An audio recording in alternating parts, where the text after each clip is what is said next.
Hey, amis jambistes, bonsoir encore une fois de plus et bienvenue dans cette vidéo où je veux prendre un peu de temps pour te présenter toutes les épreuves, la liste des épreuves que tu vas confronter au BTS, toi qui fais la spécialité génie logiciel. C'est important d'avoir en tête ces différentes épreuves-là afin de mieux te préparer, que ce soit de la première année jusqu'en deuxième année.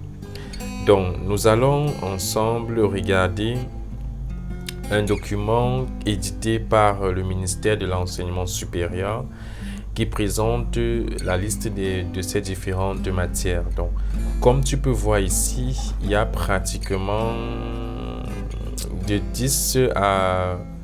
Donc, il y a pratiquement 10 matières, 10 à 11 matières en fait, sur lesquelles tu seras évalué.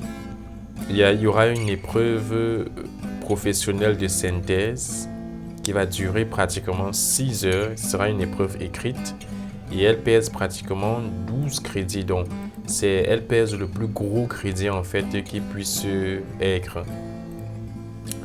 Et ensuite, il y aura une épreuve sur les techniques d'expression française, une sur les techniques d'expression anglaise, 3 crédits chacune, une sur la comptabilité générale et comptabilité analytique d'exploitation.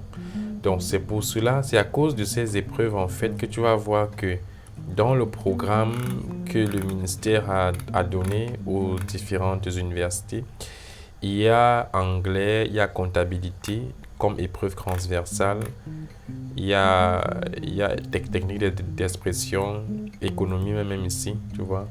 Donc c'est à cause de ces différentes matières-là. C'est parce que au BTS viendra l'économie générale et l'économie et organisation des entreprises. Donc c'est une épreuve d'économie jumelée en deux. En fait, c'est deux épreuves d'économie jumelées en une épreuve. Il y aura également droit et éthique. Droit et éthique qui portera sur 2 heures. Il y aura programmation. Donc la programmation. Algorithme et structure de données qui portera sur 3 heures. Ok. Donc programmation porte sur 7 heures de temps. C'est bon, c'est 7 crédits pendant 4 heures de temps.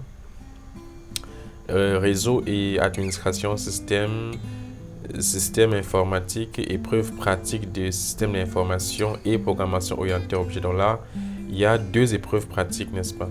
Donc il y a 2 épreuves pratiques.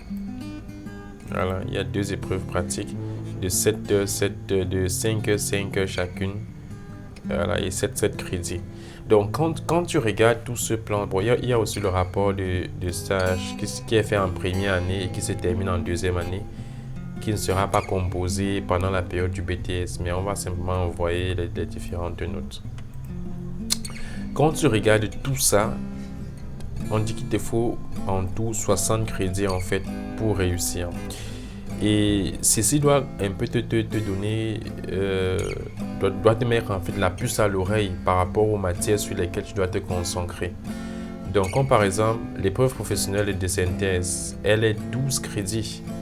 Et l'épreuve professionnelle de synthèse, c'est une épreuve en fait qui va chaque fois aborder les notions vues dans la catégorie des unités d'enseignement professionnel. Donc, comme pour dire que si tu dois charbonner et être meilleur dans un domaine, c'est surtout dans les domaines des matières professionnelles, tu ne dois pas blaguer avec ça. Que ce soit du semestre 1, du semestre 2, du semestre 3 et du semestre 4, comme tu peux voir, ça compte toujours à 60%.